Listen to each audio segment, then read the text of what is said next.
Thank you, Matt. I also like to thank Muir for this event. This is very exciting for Alaska. As you know, Alaska it's a challenge for energy. It's a challenge for economic improvements for the state of Alaska. We've got challenges up in the villages. We're trying to get energy programs, these projects done. And it costs a fortune for labor, and it costs a fortune for shipping, and it costs a fortune for getting anything accomplished because of the distance, their problems that they face, or the price of diesel, the prices that they face, or getting people who are wanting to invest in their areas. And then we have the rail belt. We have the rail belt looking for a gas situation, which needs a final answer to it. I know that the utility companies, the gas, electric, they're all wondering where gas future lies out in the inlet. We've got gas trapped up on the North Slope. We're trying to get that tidewater. We're trying to get that to the people of Alaska. We're trying to use that. So these are the challenges that we face here, and we have mining all over the state of Alaska, and getting that product to the manufacturers. These are all economic drivers for the state of Alaska. We're a resource rich state, and we're looking for is answers to the things that are kind of like the hurdles in our way. So we have a panel today. We appreciate the guests that we have here to speak today, and we're going to look at some of the facets that we could look forward to in the future of Alaska and future of energy altogether. We have Frank Paskvan. He focuses on decarbonizing the legacy fuels, carbon capture initiatives, coal and other legacy energy infrastructure. Mark Meyer focused on hydrogen opportunities in the Pacific Northwest, potential for hydrogen energy expansion relevant to the state of Alaska. Stewart Muir focused on LNG facilities development and Alaska's strategic role as an export gateway to Asia. So we let's start with Frank Paskvan. Would you like to start your presentation for us? Sure, thank you. You bet. So, and you have a clicker for slide or such. So the University of Alaska Fairbanks has been working on carbon capture since 2019, and carbon capture brings about the possibility of decarbonizing our fossil fuels in case that's deemed necessary or appropriate by the commercial industry. And as far as my background goes, I'm born and raised here in Alaska, and worked in the oil and gas industry for 36 years. A large part of that right across the street at the Co and now ConocoPhillips building, and then 20 years with BP. Since the carbon capture and sequestration has a large subsurface work involved, you store the carbon dioxide underground. That's where the reservoir engineering and geology come into play, and there's a natural relationship between carbon capture and like petroleum reservoir engineering. And so the University of Alaska Fairbanks is a department of petroleum engineering, which is associated with this carbon capture effort. And see if I can advance the slide here. Can you push more? Perhaps you can back. Yeah, so I wanted to put the conversation in some context here. And the chart you see on the right is all of the countries on planet Earth and their gross domestic product per capita versus the energy consumption. And that's a pretty telling chart. It shows that there's no such thing as a low energy rich country. And as wealth increases, so does energy consumption. And it may be also as energy consumption increases, wealth increases. So, you know, when you look at my dad always called this electricity powers progress. He wanted to see a state, a country with abundant energy available at low cost for all people. And you know, people talk about the internet being a basic, a fundamental. Well, it's really hard to run the internet without electricity. So Alaska's electricity costs are high, and our energy demand per capita is the second highest in the nation. It makes sense. Places cold and dark, and we need energy to really sustain ourselves. But one other factor too, and you may have heard about the rail belt facing a gas supply shortfall, and we're making choices about the pathways to supply that. As the rail belt energy supply goes, so goes energy costs for the entire state through the Power Cost Equalization Board. All the costs of electricity and energy through transfer payments are indexed to the rail belt grid. So about 82,000 Alaskans get transfer payments indexed to the rail belt energy prices. If you want to learn more about or study up on the rail belt, there's two great studies out there I wanted to make mention.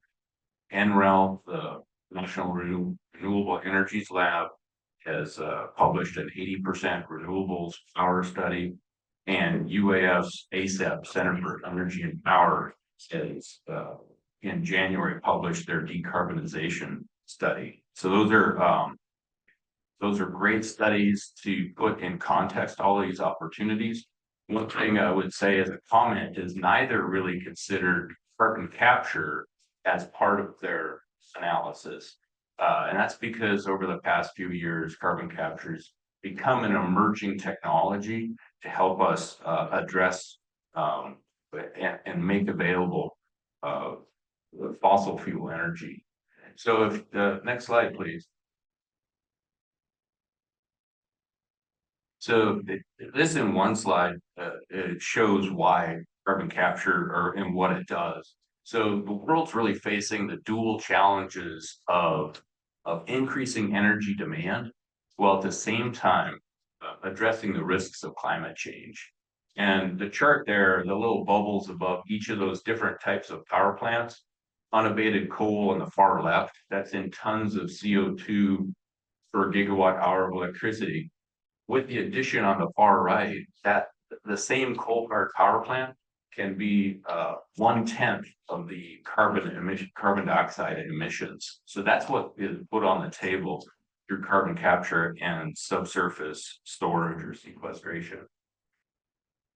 So the Intergovernmental Panel on Climate Change has found when they evaluated their different pathways, and there's about 10 different analyses, the cost for clean energy security more than doubles if you don't employ carbon capture technology. The reason for that is we have all this existing infrastructure that generates electricity now, and that's the largest source of fuel for that is natural gas and coal on the planet. I think 38% of all energy globally comes from coal. And replacing that entire system, it is very expensive. It's less expensive if you add carbon capture to those existing systems. So that's the opportunity. And coal-fired power with carbon capture is 2 to 4 times cleaner than natural gas power. And interestingly, sometimes the wind doesn't blow and the sun doesn't shine. So these renewables have some sort of firm power in the backup. And so when you compare a coal-fired power plant with carbon capture, it's twice as clean as wind power, if that wind power is backed up with a natural gas power plant. So that's why we're interested. And if you go to the next slide, kind of puts it in context. Coal is the most abundant fossil fuel in the United States, and we have 27% of the world's coal is in the United States of America. Half of all the U.S. coal reserves are here in Alaska, which is that's thousands of years of energy supply.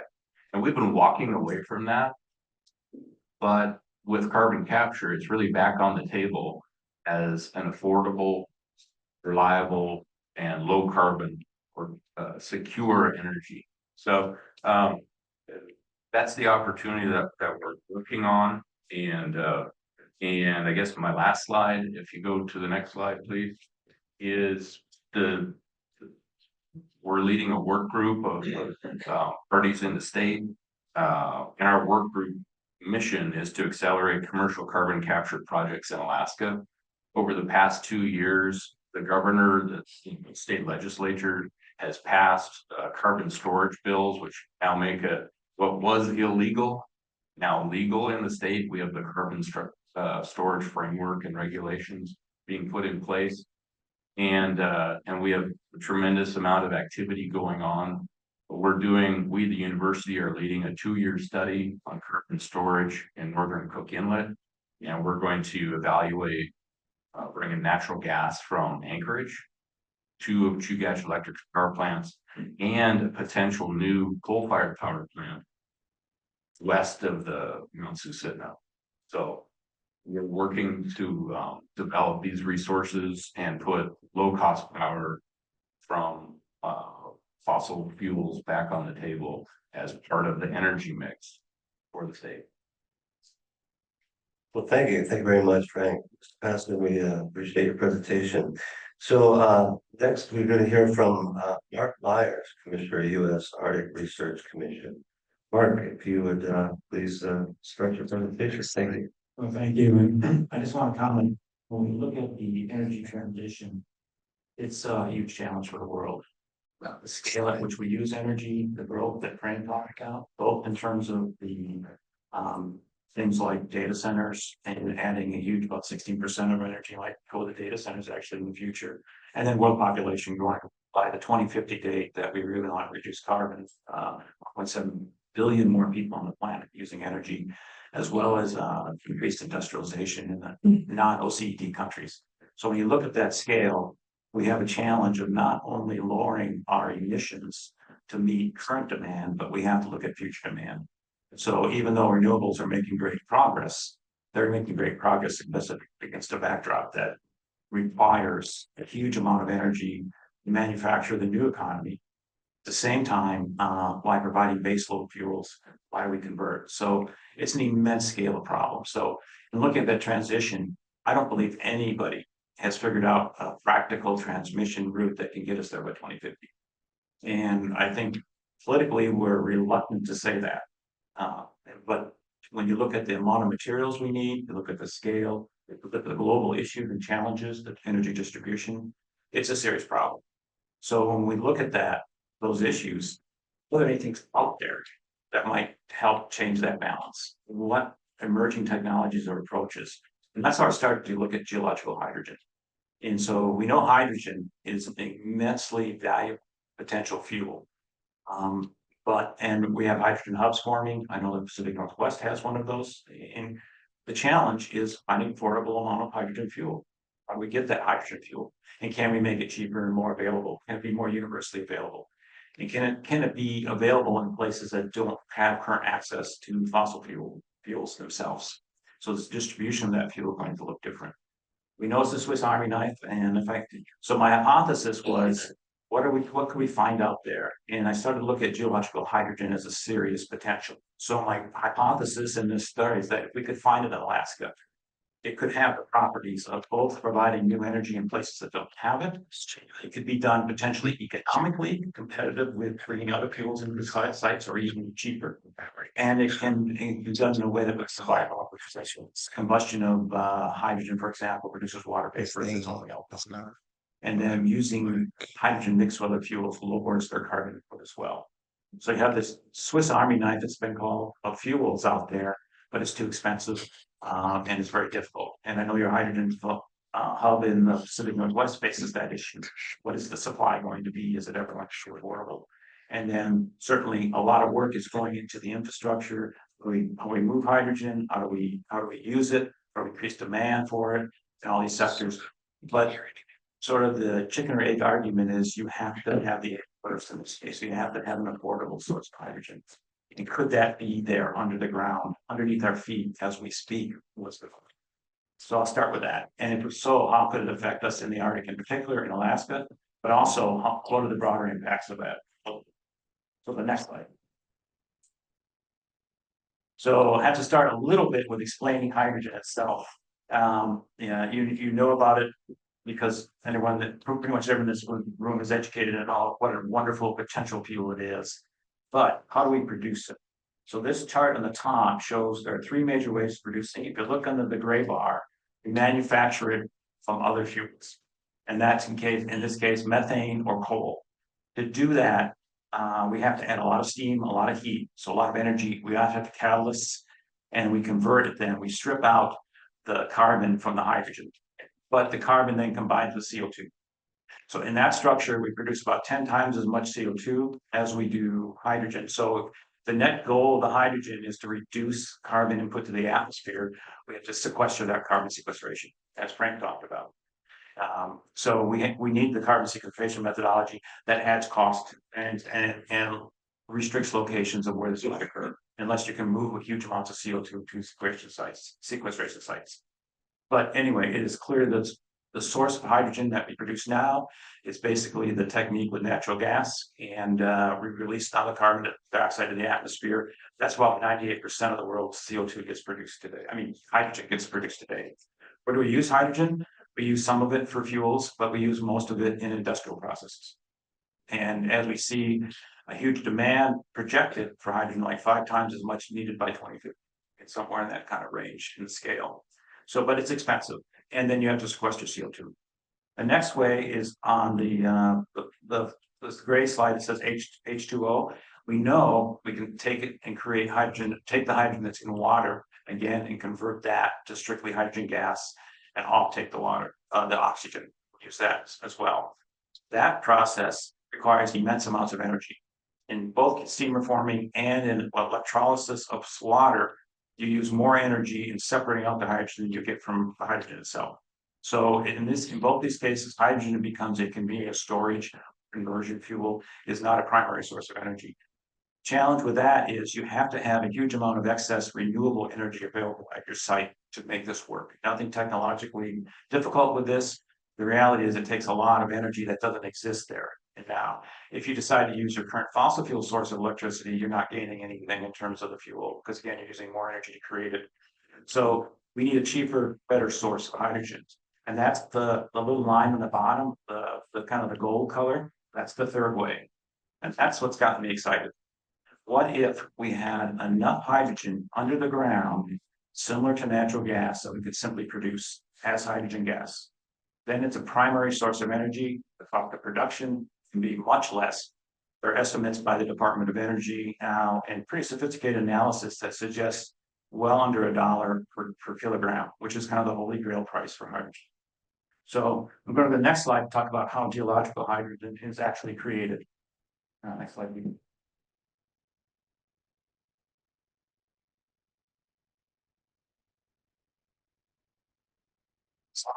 Came on it anyway. Another picture. The bottom line is it's somewhat like oil and gas, but somewhat like mining. So the source rocks for hydrogen are very different in the sense they're the same rocks that we mine critical minerals out, just in case. And why is that? The source rocks are basically oceanic crust rocks that have high amounts of iron in them. And so at temperatures ranging from the base of the crust and the mantle, so deep in the earth, all the way to near the surface of the earth, if water approaches these rocks at temperatures slightly, say, greater than 100 degrees, 140 degrees centigrade, then the iron wants to oxidize. So it steals the oxygen out of that H2O and releases the hydrogen gas. It's a process called serpentinization, happens all over the world, happens particularly in places where new oceanic crust is being created or destroyed, as in subduction zones and spraying centers. And it happens again in close associations for a long period of time. And rocks a billion years older or more, we are seeing hydrogen being generated and produced. So it happens at a broad scale. So the question is, once you've generated that hydrogen, as you can see on the bottom, then some of that hydrogen is going to migrate up. Again, it's migrating up all the way to the crust of the earth and earth zones. If it's trapped then in a conventional reservoir, it can be produced just like oil and gas.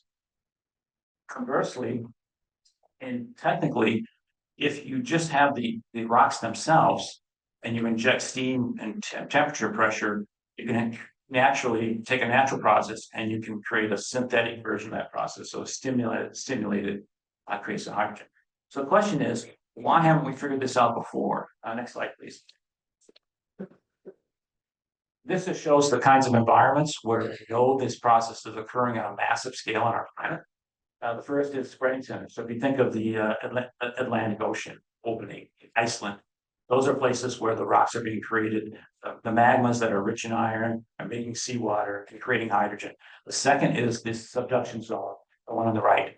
If you want to look outside and see Denali and see all the mountains along this range, all those volcanoes, that's where we live.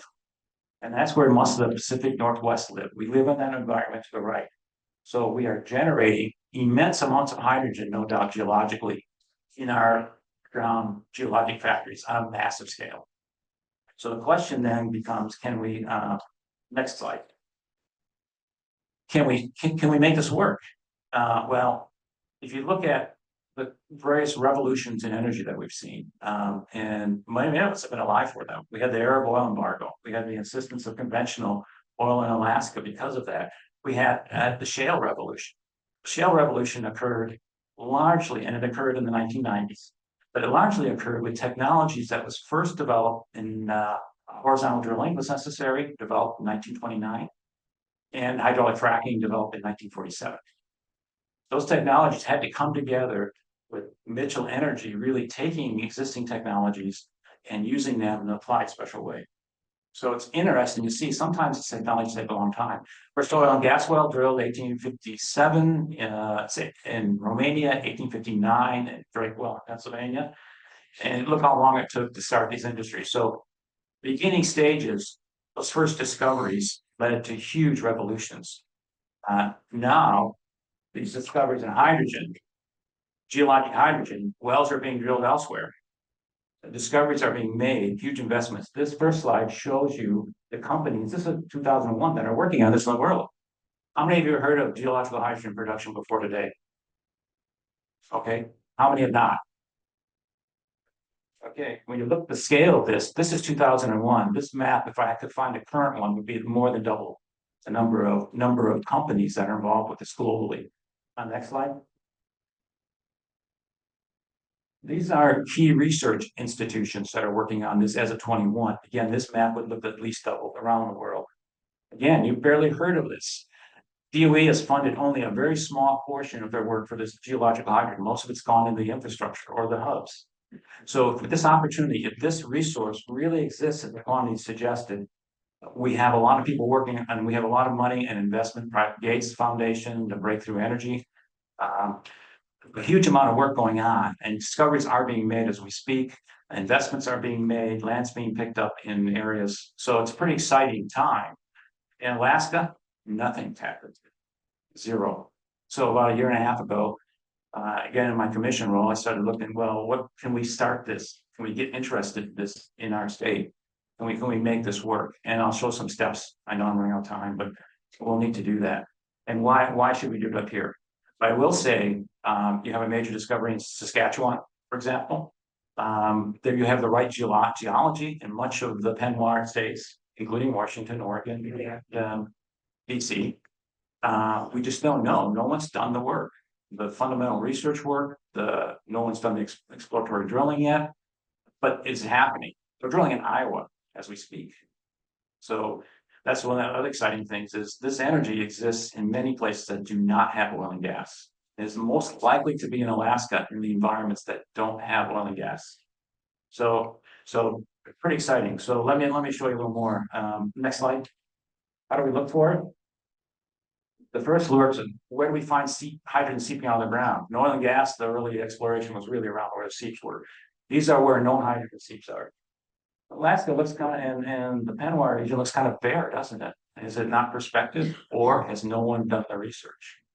And the answer is the latter. The research is showing in the geological environments that exist along our margin, there is a significant amount of hydrogen elsewhere, potentially. We just haven't done the research. Next slide. We talked about those source rocks. So the first thing I did was to start looking at where are those potential source rocks exposed on the surface. Now, it's not where they're going to produce it, but it's going to be close by where those same rocks are under the ground. And you can see that distribution of rocks, of the ultramafic, the rocks that have the high iron that the water interacts with, and there they are. You can see the distribution in the state. And that's what got me really excited. What if we had this energy in places where we don't have oil and gas to start with? And then maybe we develop enough to export at some point in the future. And we combine that with the steam reforming work that could be done in Slope or Inlet that's being proposed, or the electrolysis that's being proposed in Cook Inlet. We have a combined system that starts to work together. We have a hydrogen ecosystem. We can create fuels from it as being planned, jet fuel, ammonia fuel for ships. We can create fuels for our communities and mining. So the next slide. We have to think differently. These are our mineral deposits. And these are, and you saw the overlay of where those geologic perspective rocks were. Guess what? They line up beautifully with our mineral deposits. What could that suggest to you? And critical minerals. It really suggests that we have a really good option to power future development in much of Alaska, including mining and including communities, if this resource is there, and we have a clean energy source to do it. Now think about the mining industry. The mining industry, one of their biggest costs and limitations is the energy it takes. It takes an immense amount of energy to mine, and particularly the grinding and concentration of the ore. What if we could do that with clean energy? That would make Alaska minerals that much more competitive in a market that prefers environmental protection. What if we could go the next step and actually refine the minerals in the site, other than gold? Changes the whole economics of the transportation system, limited to get it out of these remote areas. I think this would change the entire economics of our mining industry, as well as potentially add a huge amount of distribution in our communities. Again, if the hydrogen is high enough concentrations, you just have to strip out the remaining gases and you have the usable fuel. It's not like petroleum where you need an extensive refinery. So now you have locally based energy systems that could interlink.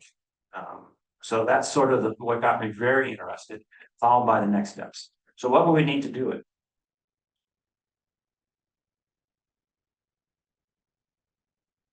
Next slide, please.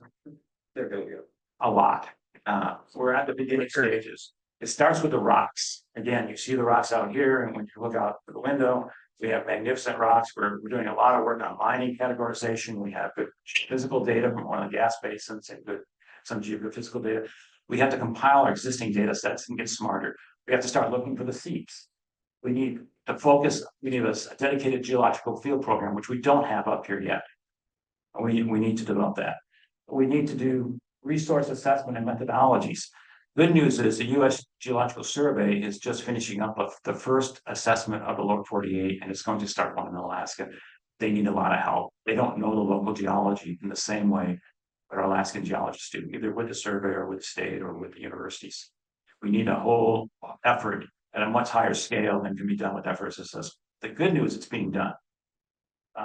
We need to be able to license the resource. Yeah, who owns the subsurface hydrogen? Well, the subsurface resource ownerships in the state are native corporations, the state, and the federal government. Less than 1% of the subsurface is privately owned. None of those have a licensing regime for hydrogen. So we need to figure out how we're going to license this, how we're going to regulate the drilling, the exploration drilling activity, because without that, the private investment necessary to prove up the resource and develop it will simply not happen. And then we need to have drilling. You know, ultimately, in oil and gas, you can have all the best models, best geophysical data, but until you drill it, you don't know. So we need to do exploration drilling. The other work, how do we use it in communities? How do we transport it? All those things, the work that's being done, significantly funded by DOE. We need to do economic feasibility studies. Again, if it's not economic, it's not going to work for anyone as well, but we need to do those studies. And finally, the environmental assessments and studies. So a lot of those will be necessary to get a license program together. But we also need our oil and gas regulators, like our oil and gas commissions, to be able to regulate the wells. We need to understand the links between these rocks geologically, their mineral potential, and their potential to sequester CO2. One of the most promising areas in CO2 sequestration beyond the traditional oil and gas, exhumed oil and gas fields or exhausted oil and gas fields is to create carbonate minerals by injecting into these same rocks. They react. CO2 reacts and forms carbonates like calcium carbonate or magnesium carbonate. It's being done very successfully in Iceland with perfect conditions, but it could be done here as well. So you get a 3-for-1 by studying these rocks. So it makes an integrated research program important. And finally, the workforce we have in Alaska is very well suited to do this sort of work. We have an active mining industry, we have an active oil and gas industry. Combine those two together, a little geothermal capacity, and you've got a really neat workforce. So we're kind of primed, but we have to do this fundamental research, and we need to do it in partnership with the rest of the world. So anyway, that's long enough, I think.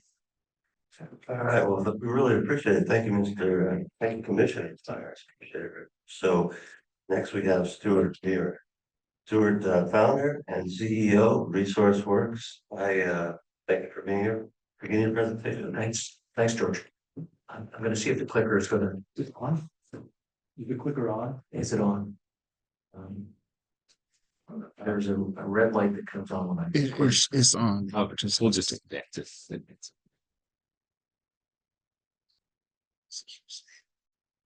Was it? Okay. I'm not sure it's responding next, so I'll give you the cue.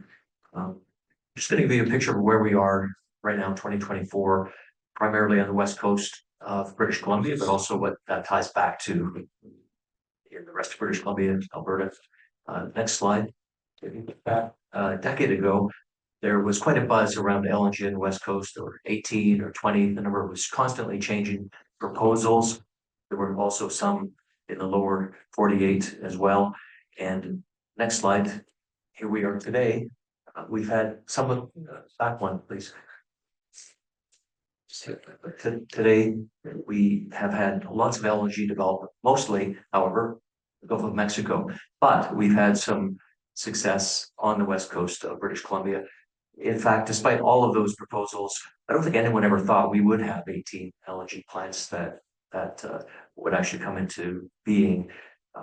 Predictions of 3 to 4 were more common for the optimists. Pessimists thought 0. But we do have on the Canadian side, next slide, we have 3 projects indicated in green. The top 2, LNG Canada Phase 1, that's the big one, that's $40 billion. It is finished on the pipeline side. They are now in the process of flaring gas through it, so working the system out in Kitimat, where the terminal is located. So that will probably start first cargoes in. The company isn't really saying, but it looks like the analysts are pointing to Q2, maybe Q3, 2025. So it's coming close. The second green one, wood fiber LNG, that's very close to Vancouver. It's much smaller one. It's got a long ways to go. And then underneath that, Cedar LNG, it's permitted. It seems to be moving ahead, but it's not really under construction yet. And then there's a couple of others that are quite promising. Next slide. None of these projects is possible in the current public setting, and this is a very good thing, without the leadership and participation of First Nations. The first major resource project in the energy space, in particularly LNG and gas, with First Nations regulatory participation was in British Columbia with wood fiber LNG. There was an actual parallel regulatory process to permit wood fiber LNG. The picture you're looking at here, that's of Chief Crystal Smith, who's the leader of the Haisla First Nation in Kitimat, where LNG Canada is located. But interestingly, her First Nation is the 51% owner of Cedar LNG, which is a significant sized project. And this is the future of LNG projects and mining and really anything else that goes on the land base because of major court rulings and the Canadian Constitution. And I think it's now generally agreed that this is the way to do it. First Nations leadership on the land is how you do it. So just a little bit of context. The next slide, I'm drawing from the Shell LNG outlook for 2024. And by the way, this presentation, if you're interested in this stuff, I'm more than happy to share it. The bigger picture, of why do we need gas? I think this slide kind of touches on that. Here is the illustration of a country, the Netherlands. They have lots of wind there, and they also have lots of gas. But there are times when the wind isn't available, and that's when they switch on the gas. You have the same problem or same issue in the Pacific Northwest. You have it all over the world, and as quickly as wind is being manufactured or installed, we are then having the issues of intermittency, and that's where gas, it seems to have a long future. Another appeal for gas, next slide, is human health. Particulate matter from combusting coal is a big issue, and if you look at the quality of air indexed against the decline of coal in Beijing, it's obvious that gas is making a big difference there. That's a driver in many parts of the world. Next slide, just a bit of context for the Canadian LNG projects. You can see the orange ones in this picture are those two I've talked about, or those three rather. You can see that they're coming on stream later than a lot of the build out on the Gulf Coast. Still, when they do come into full scale operation, it will be along with others that are also coming. You're certainly hearing speculation that, okay, that's enough LNG, that the world doesn't need any more. I'll come to some slides in a little bit that give you something to think about when you hear that statement. Next slide. If you are wondering where does the gas come from for the Canadian West Coast LNG, it largely comes from the wet gas, the liquid-rich gas that is of the Montney Formation straddling the British Columbia and Alberta borders. It's an incredible resource. It supplies condensate that goes to the oil sands. It supplies propane and liquid petroleum gas that comes to the West Coast and supplies the United States, a very large source for America from there. Next slide. How do we get this gas to the coast where it can be monetized into LNG to ship to the world? Well, through pipelines, of course. The one with the check mark, that's the one that has just been finished, Coastal GasLink. That is going to Kitimat to service LNG Canada. It's also going to service Cedar LNG. The Haisla First Nation very astutely negotiated themselves a piece, an apportionment of that gas supply so they could do their own LNG plant that they own. It was a brilliant move, and now they're moving ahead with it. But there's other ones as well for some of the others. Not all of these will be built. Just next slide, big picture. Purely how I see the world. I think the challenges to LNG, there's several of them. I think transition in ESG, which is not a criticism of it. I think it's a existential issue for hydrocarbons and fossil fuels. How do you negotiate through the financial structures that are shifting as we go along? And then we need to have a political consensus to do this. Right now, that's been lacking to some extent in Canada. The local communities required to show support, whether that's First Nations or otherwise. Regulatory challenges in the Canadian context never seem to get easier, only harder. Environmentalism is a legitimate stakeholder piece of this, and I would distinguish that from something I see as a more extreme, perhaps linked to environmentalism, but a degree of radicalism that I find disturbing. We've seen it flare up in some cases to try to stop projects in using methods that are way off the charts. Market access, just that need for the companies that operate to get their product to market. If you can't access markets, you don't have a business, period. And then just the cost of doing things. Next slide. So just to summarize the challenges and how we're approaching them in BC, the limits of infrastructure, major constraint on what we do, where we can do it, the carbon case, being able to make the case that when we export natural gas to markets, say in Asia, that there is a cogent, up to the minute carbon case for that in terms of emissions. The constantly changing political atmosphere is one that I think drives the providers of capital to distraction. And then back to the Indigenous piece, which I just can't overemphasize the degree to which that matters here. Next slide. One of the developments in British Columbia policy in recent years was that by 2030, major projects for like LNG, be net zero for greenhouse gas emissions. That's a challenge which the industry has said, okay, we can do that if we electrify the way that we operate these plants, usually power hungry to do that amount of cooling of gas. And so how do we solve that? It's a big issue, and I'll come back to it in the context of a couple of other things. Next slide. The idea that natural gas is going to sunset, tomorrow as a fuel globally is one that I certainly hear often.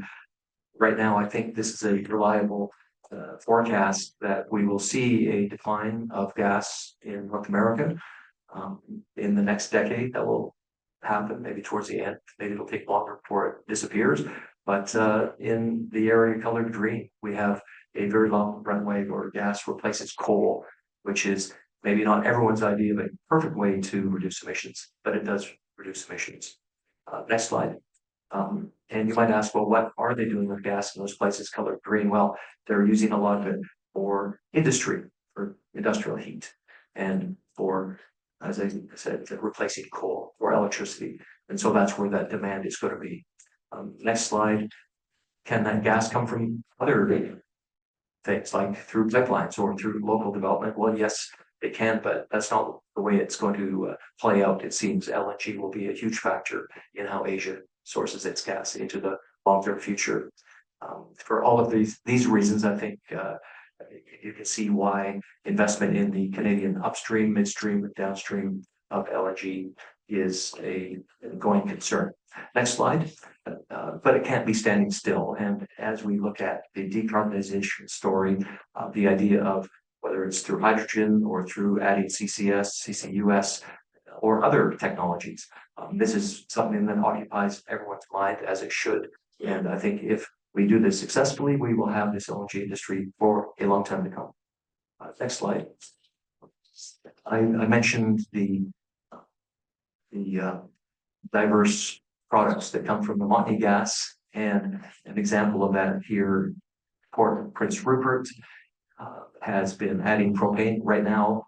I think 22% is the last figure I heard, 22% of Japan's propane. So when you're having a delicious meal in a Tokyo restaurant that's fired with gas, there's a good chance that that's Canadian propane that's been exported from Prince Rupert. It's growing. There's now 3 ships. All they do is circuit back and forth. Korea as well is sourcing that. That's a growth area. Next slide, and then the one after.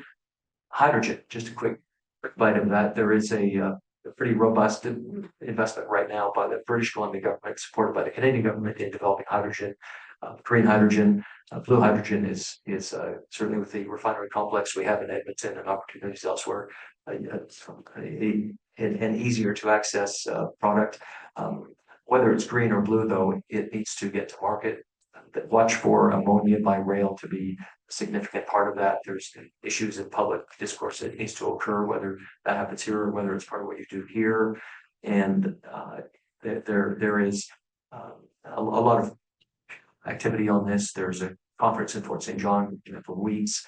We now have a carbon capture as well as a hydrogen conference, 2 different conferences in Edmonton on an annual basis. So every time I go to a conference or run into people, I honestly swear I hear about a new hydrogen concept or project that someone is working on somewhere in Western Canada. And it sounds like there's a lot happening here too. So this is great. And then just to turn, next slide, to how can we do something with this regionally? I think the ports, Hyder and Stewart, potential there for infrastructure synergies and access to market. So we should be looking at that. Leveraging the hydrocarbon resources we have, using developing technologies, the idea of hydrogen that comes from geologic, that's fascinating. I can't wait to talk more with Mark about that, and with Frank about CCS. The integration of these ideas in these neighbors, it makes so much sense to partner on that, bringing First Nations, Indigenous people, and tribes into that. And then the market side, positioning for market access to Asia, because that's really what we see as the potential. Next slide is the last one. So I just started a podcast recently called Power Struggle, all about the challenges of a responsible energy transition. and it's easy to find.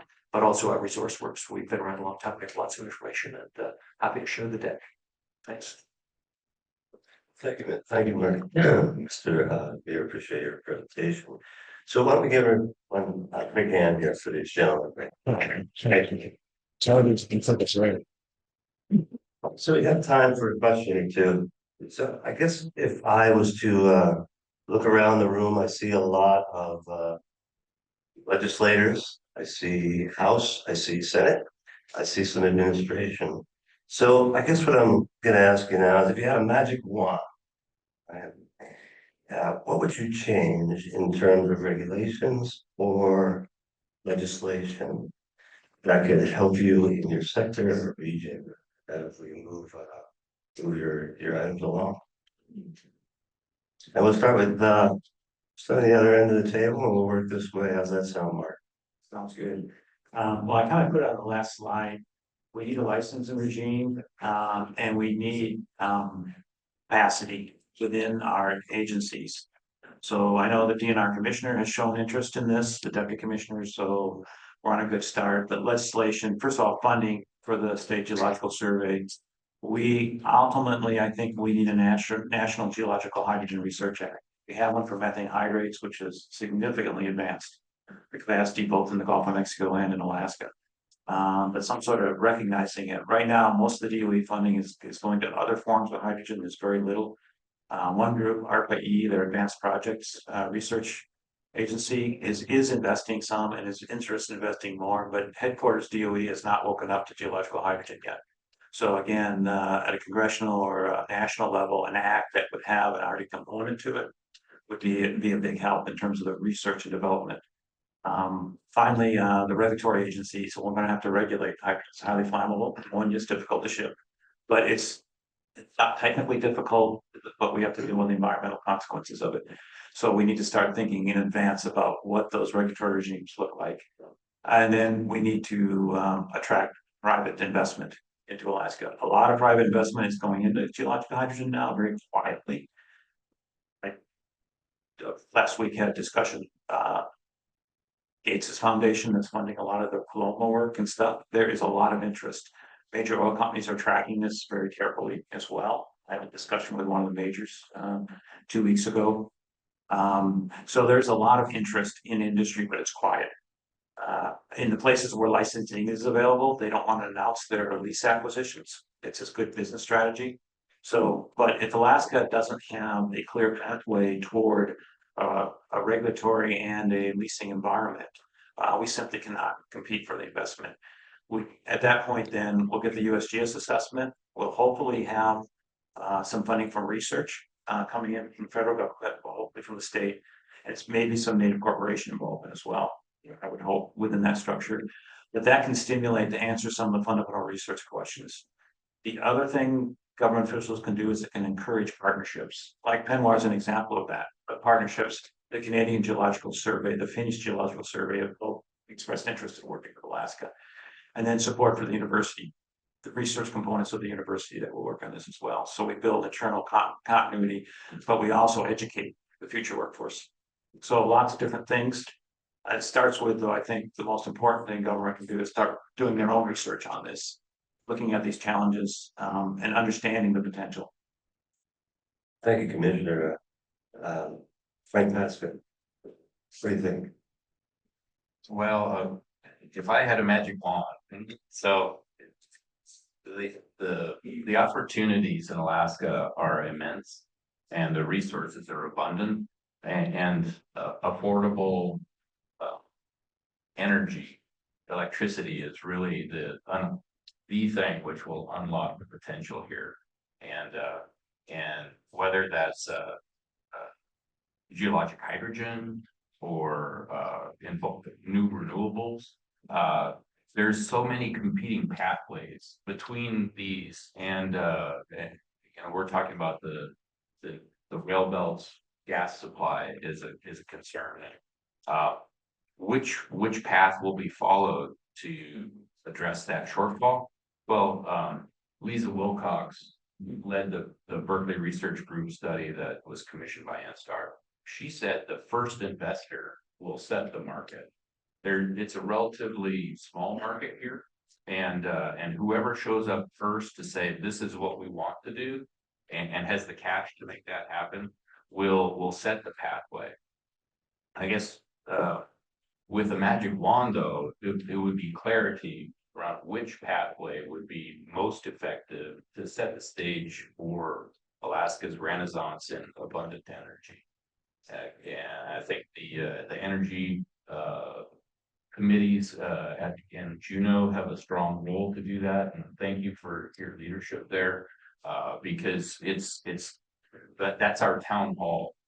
Alaska's town hall is in Juneau. And I think we need to bring people together and set the stage for the next round of investments. Thank you very much. So we'll move on to Stewart here.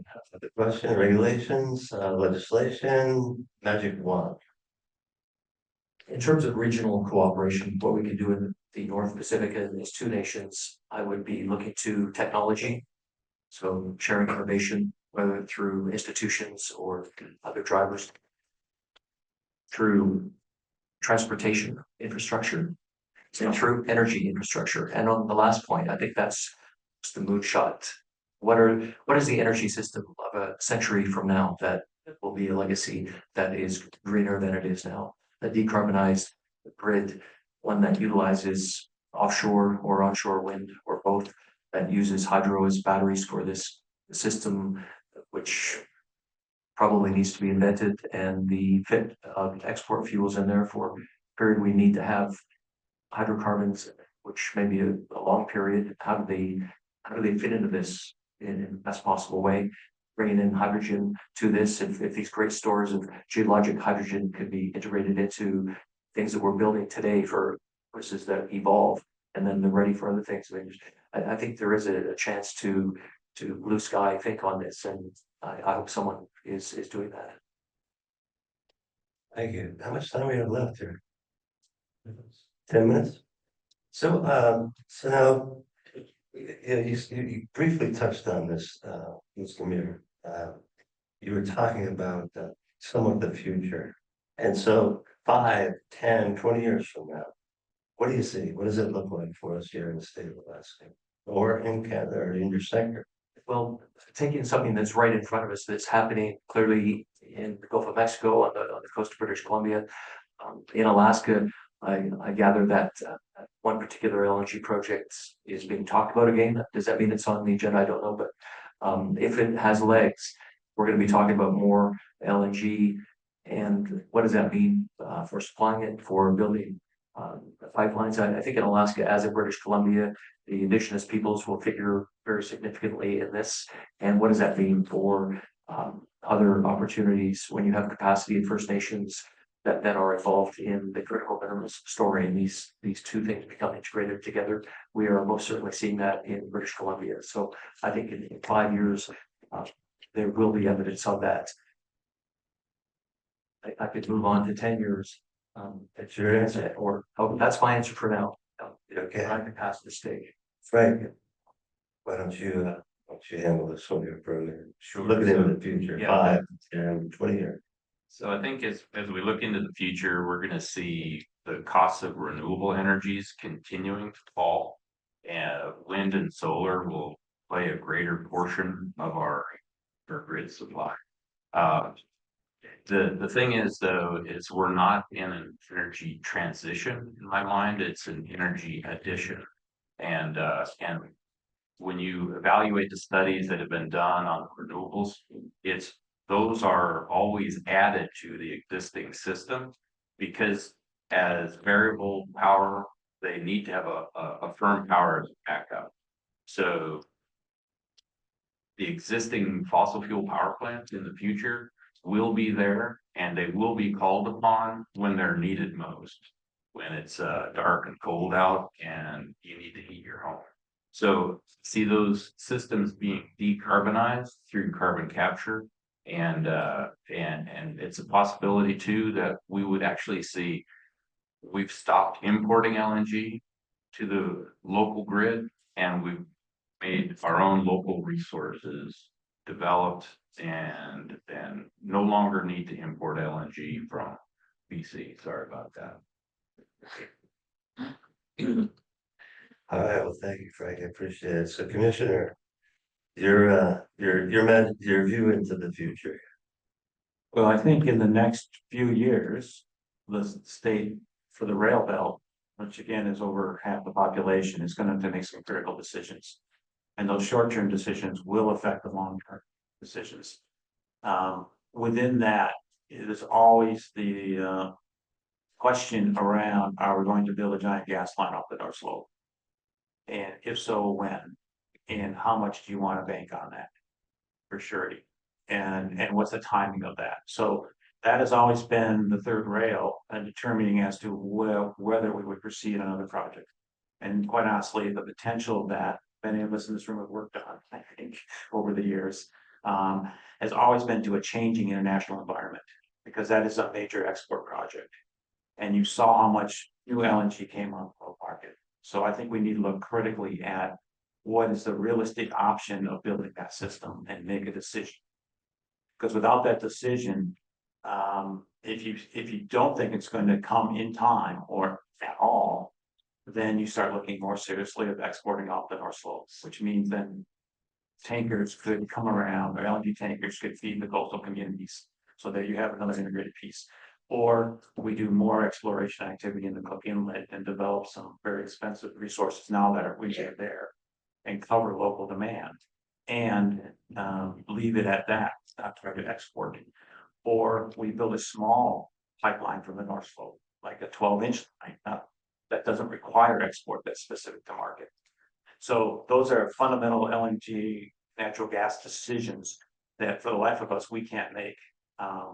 So we have to scenario out the probabilities of those things happening, the real cost structures. Utilities did some of that, but with very antiquated data compared to cost structures, frankly, the two. So there's a decision about LNG. Then there's the new studies that suggest 80% or close to 80% of what it could be renewable power, at least on the electrical side for the basin, if we put the capital into it now. And there are many potentially not quite shovel ready, but close to, but can we permit them? Can we get the capital for them? Huge decision that we have to make. And that is a business decision, but it's also a political decision. Because if we build a big gas line, those other projects don't happen. So we're not being really intellectual honest for ourselves. We're dancing, keeping all options open. We can't afford that anymore after for the railroad. The other thing is, can we build a system that's more integrated with respect to internal energy and export at the same time? And we have done some of that with natural gas, but really most of the rural communities have not benefited from that, only from the income and the power cost equalization piece of it. So if we're going to do that, you need to look at states like this that have incrementally built out energy, both and then brought the export users in for like aluminum smelters into the structure. We haven't really looked at that market of becoming more a manufacturing, refining hub, but potentially with some of these more distributed resources, we could do that. So again, all these different options are out there for us. My goal is for the next 5 years, hopefully we will have decided. The market will decide for us. Utilities will be forced to make a decision to import LNG, but how much, what scale, and then how does that affect the renewable bill? So these first decisions are so critical. So the next 5 years, we are really going to chart a path. With geological hydrogen, I think we have another potential outcome, but we need that research immediately. And we need to be watching what's happening to the rest of the world. The same with micronuclear, small nuclear reactors. We need to be looking at that technology, and we are. So the combination is we need to have our feelers out. We need to understand what the rest of the world is doing and what we can adapt. We also need to understand their future energy needs if what we're going to build is supersized to export. And again, crystal ball is always favorably disposed to huge amounts of LNG coming out, but we just saw how much LNG is coming out of North America from other sources. So is that realistic? I think if we make a decision on that, then the rest of the stuff becomes much more easier to see. So in 10 years from now, we have been forced to make the decision, and we've been importing LNG or doing more renewable projects or some combination of those. And we will have determined whether or not and where we have that hydrogen fuel and how much of that we can use. 25 years from now, the energy transition will be full-fledged around the world, and there will be still baseload fossil, no doubt, but there will be much more renewable and alternative energy into the structures. But there still will be a fossil fuel component. And then there will be also, I would say 10 years from now, there will be some mechanism for cost of carbon structured. So it won't just, the energy economics will have to figure out greenhouse gas emissions in terms of the cost benefit analysis. We don't have to do that probably, I don't know if we'll have to do it in 5 years or not, it's hard to say. I think by 10 years, we will see a more warming climate, we'll see more recognition of the adaptation costs, and there will be more emphasis on that. That's what I personally think, so. All right, well, thank you. I think our time is now coming to a close here. So I do want to give these gentlemen another hand for being here. I appreciate your attendance. And so they're going to be here throughout the day if you want to come up to them and ask a few questions on that. Turn it back over to you. Great, terrific panel, and we will take a break, and I hope you'll ask your questions individually to the panelists. So we have 15 minutes. Afterwards, we're going to be looking at critical minerals. We have a terrific panel, including our DoD folks who are really investing in critical minerals in both Canada and the US. So Mike Satter from Hecla, Craig Fleener, long-term friend, Joe Sopsisek from DoD, Melanie Welsh, Alaska Unlimited, and Delane Morin from Skeena Resources will be up in 15 minutes. So thanks again, great panel. Refresh your coffee, and we'll see you in 15 minutes.